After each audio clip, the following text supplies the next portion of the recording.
Hello and welcome to Inside Science. Let's start our discussion that is from GSAT 30. SRO launched telecommunication satellite GSAT 30 into a geosynchronous transfer orbit from Kourou launch base, which is located in French Guiana by European Ariane 5 VA251, and it will replace INSAT 4A, which was launched in 2005, and it is a 3357 kg and will be gradually adjusted into a orbit of 36,000 km from the earth. This orbit is known as geostationary orbit. So let's understand the process how this will work. So this is suppose your earth, and after that this is the distance is 36,000 kilometer, and see how it will launch the vehicle. First of all, it will launch the vehicle into a perigee of the parking orbit.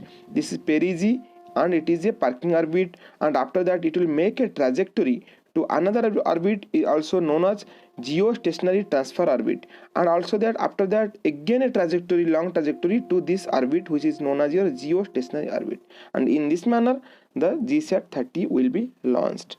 Let's discuss about geostationary launch vehicle GSLV Mark III, which is 2000 kg. The GSLV Mark III can lift up to 4000 kg, but ISRO plans to use the upcoming Mark III mainly for its first human space flight, Gaganyaan 2022. So what would be the use of this satellite? It would provide DTS, that is direct to home television services, connectivity to VSATs that support working of banks, ATMs, stock exchange, television unlinking and teleport services, digital satellite news gathering and e-governance applications. The satellite will also be used for bulk data transfer for a host of emerging telecommunication applications. And what is the coverage? The satellite provides Indian mainland and islands coverage in Ku band and extended coverage in C band, covering Gulf countries, a large number of Asian countries and Australia. Let's understand what is C band and what is Ku band, and after that another is your Ka band. So C band is of low frequency and Ku band is of medium frequency, and more frequencies Ka band. So the next issue is Jallikattu. So what is your Jallikattu? A traditional bull taming event that is organized in the Tamil Nadu every year as part of the harvest festival Pongal, and in many times it is in controversy because it is told that it is violating the rights of the animal, and the sport requires fighters to pounce on a running bull, try to hold onto its hump and move along with the animal without falling or getting hurt. And Jallikattu is an old tradition. When the case came into the court, after that a debate was started, and the supporters of this Jallikattu festival told that it is a old tradition and it is an ancient reference to bull taming, and is found in a seal discovered at Mohenjo-daro, which is dated between 25,000 BC, 100 BC and 1800 BC. The sport was called Eru Thajuval, or embracing the bull. You can remember it.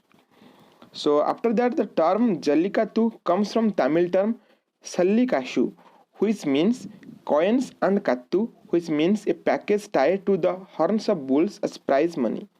Controversies.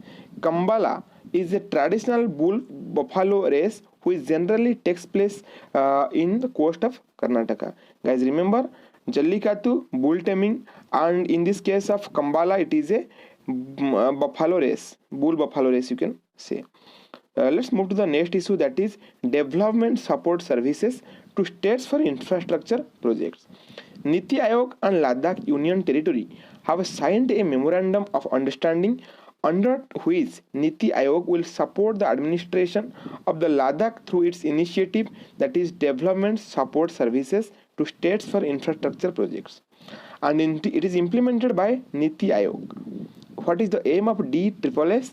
To achieve transformational sustained delivery of infrastructure projects with a state of art capacity disseminated at all levels of governance. What is the key objective of it? creating public-private partnership success stories, and rebooting infrastructure project delivery models so a sustainable infrastructure creation cycle is established. And let the next issue is women, business and the law 2020. And remember, the sixth edition in a series of this Women, Business and Law of 2020 has been released, and it is a World Bank Group project collecting unique data on the laws and regulations that restrict women's economic opportunities. And what exactly the Women, Business and the Law Index is? The index analyzes laws and regulations affecting women's economic inclusion in 190 economies. It is composed by 8 indicators structured around women's interactions with the law. And the indicators are your mobility, workplace, pay, marriage, parenthood, entrepreneurship, assets and pension. Only 8 economies scored a perfect 100, that is your Belgium, Canada, Denmark, France, Iceland, Latvia, Luxembourg and Sweden. Those countries have ensured equal legal standing to men and women on all the 8 indicators of the index. See, the global average was 75.2, a slight increase from 73.9 in the previous index released in 2017. India is placed 117th among 190 countries, and it is very important. So the next issue is HSN code. What is HSN code? Let's discuss. And remember that when we are exporting and importing our materials or products from other countries, so what happens, there is a code is placed so that the product is identified in a proper manner. And remember, for that HSN code is used, so it is a harmonized system or simply HS. And remember, India not to allow imports without HSN code. This will enable India's exports to be accepted globally due to the quality of the goods and services. It is a 6-digit identification code, and of the 6 digits, the first 2 denote the HS chapter, the next 2 give the HS heading, and the last 2 give the HS subheading. And it is developed by the World Customs Organization, that is WCO, and it is called the Universal Economic Language for Goods, and it is a multi-purpose international product nomenclature. The system currently comprises of around 5,000 commodity groups. HSN code. This HS code is also known as HSN code in India. Goods are classified into harmonized systems of nomenclature or HSN, harmonized system of nomenclature, and it is used up to 8-digit level. What is the application?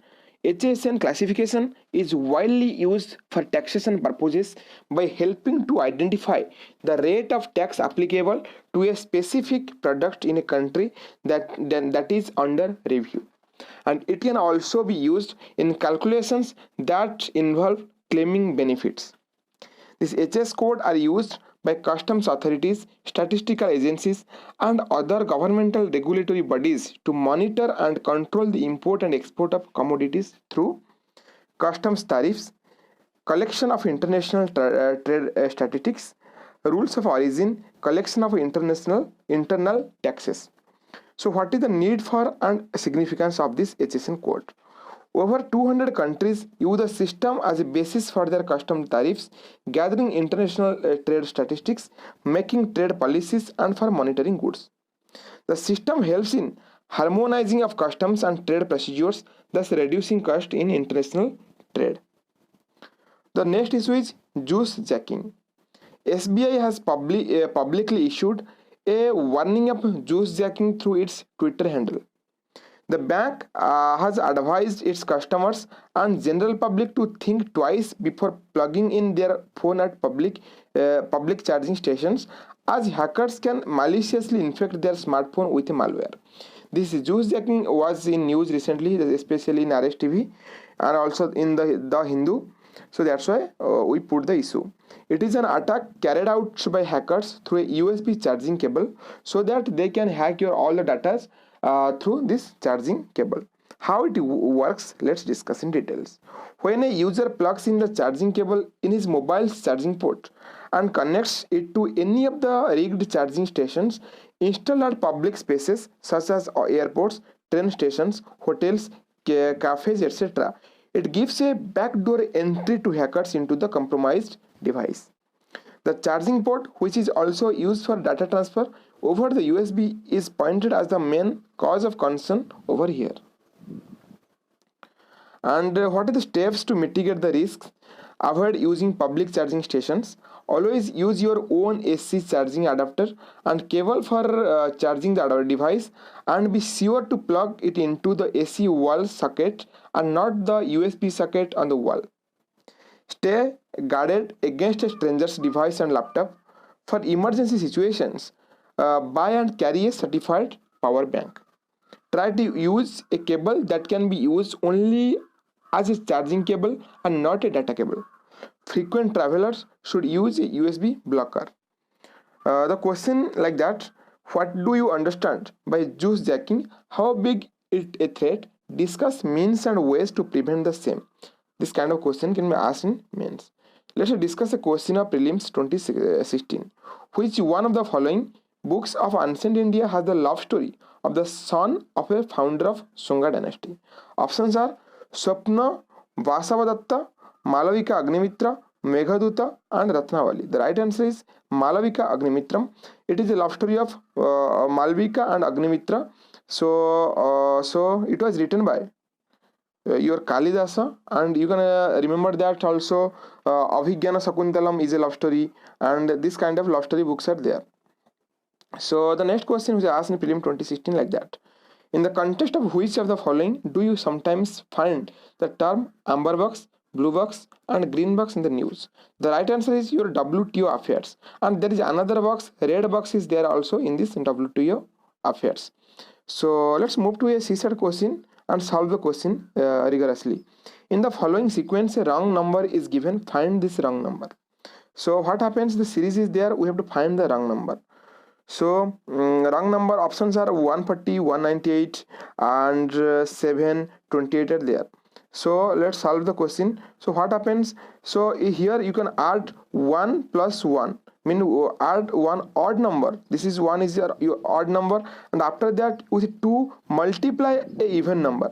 So after that, after 1 the next odd number is 3, so you can add 4 plus 3, so it would be 7. Then with 7 you multiply into 4, it would be 28, and after that with 28 you add your plus 5.